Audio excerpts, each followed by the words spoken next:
మొదటిగా తండ్రి అయిన దేవునికి కృతజ్ఞతాస్తుతులు. మీ అందరికీ నా హృదయపూర్వక వందనాలు.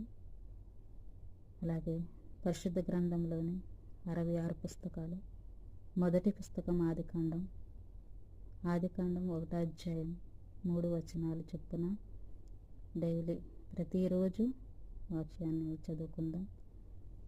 అలాగే 1వ వచనం నుంచి 3 వచనాలు, 1వ అధ్యాయం 1వ వచనం నుంచి 3 వచనాలు చదువుకుందాం.